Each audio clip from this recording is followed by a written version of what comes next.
আসসালামু আলাইকুম এভরিওয়ান।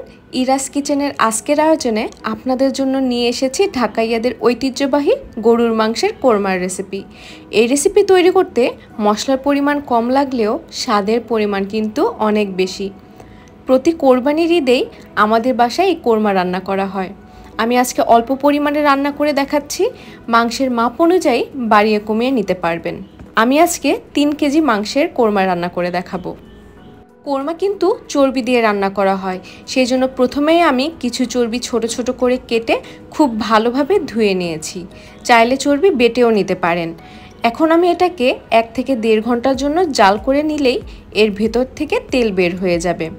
তেল বের হয়ে যাওয়ার পর উপর থেকে অবশিষ্ট অংশগুলো ফেলে দিতে হবে। তেলটা ঠান্ডা হয়ে গেলে কিন্তু জমে যাবে, এটাকে আবার চুলার উপর দিলেই গলে যাবে। কোরমা রান্নার জন্য সলিড মাংস লাগবে। মাংস ধুয়ে একটা চালনিতে নিয়েছি যাতে এক্সট্রা পানি ঝরে যায়। কোরমার মাংসে পানি থাকা যাবে না, তাই এই স্টেপটি কোনোভাবেই স্কিপ করবেন না। আর মাংসের পিসগুলো বড় বড় হতে হবে। আমি 3 কেজি মাংসের কোরমা রান্না করছি। এখানের মাংসের পিসগুলো ছোট হয়ে গিয়েছে, আরও বড় হলে ভালো হয়। আর কেন ভালো হয় বলছি, ওয়েট। এরপর পাতিলে মাংসগুলো দিয়ে দিলাম। এখানে নিয়ে নিয়েছি দারচিনি, এলাচ, গোলমরিচ, লবঙ্গ আর তেজপাতা। দিয়ে দিচ্ছি আদা রসুন বাটা 1 কাপ। তারপর দিয়ে দিলাম শুকনা মশলাগুলা। 1 টেবিল চামচ ধনিয়া গুঁড়া, 1 টেবিল চামচ জিরা গুঁড়া। এই কোরমার রেসিপিতে কোনো প্রকার হলুদ, মরিচ ব্যবহার করা যাবে না।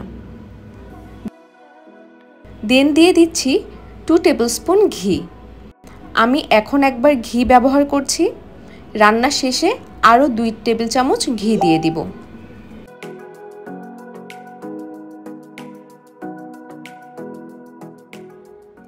এরপর স্বাদমতো লবণ আর 1/4 কাপ তেল দিয়ে ভালোভাবে মেখে নিব। এরপর চুলার জাল দিয়ে দিব। প্রথম 10 মিনিট মিডিয়াম টু হাই হিটে দিয়ে রান্না করব। দেন মিডিয়াম টু লো হিটে দিয়ে বাকিটা রান্না করব। আমার রেসিপি ফলো করে যদি কোরমা রান্না করেন তাহলে খুবই মজা হবে এবং পারফেক্ট ঢাকাইয়া কোরমার টেস্ট পাবেন।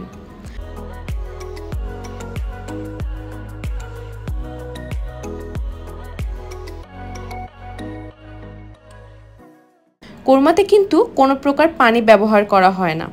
কোরমায় পানি ব্যবহার করলে কোরমা কিন্তু নষ্ট হয়ে যাবে।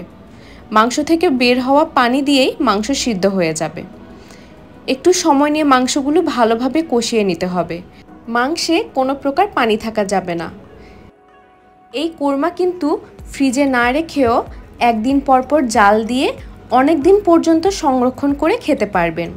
আর যদি ফ্রিজে রেখে খেতে চান তাহলে তো দীর্ঘদিন সংরক্ষণ করে খাওয়া যায়।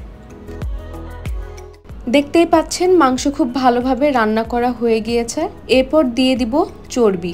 চর্বি জমে থাকলে দেওয়ার আগে জাল দিয়ে নেবেন, এতে করে চর্বিটা গলে আবার তেল হয়ে যাবে। চাইলে আমার মতো করে চর্বি ছেঁকে দিতে পারেন। চর্বির পরিমাণটা এমন হতে হবে যেন মাংসগুলো চর্বির নিচে ডুবে থাকে। এখন আর খুব বেশিক্ষণ রান্না করতে হবে না। 2-3 বার বলক দিয়ে চুলা বন্ধ করে দিব। এভাবে আর 2 দিন জাল করে নিলেই কোরমা রেডি হয়ে যাবে। পরের দিন বিকালে আমি আবার কোরমা জাল করে নিচ্ছি। এখন কিন্তু একবার বলক আসলেই চুলা বন্ধ করে দিতে হবে।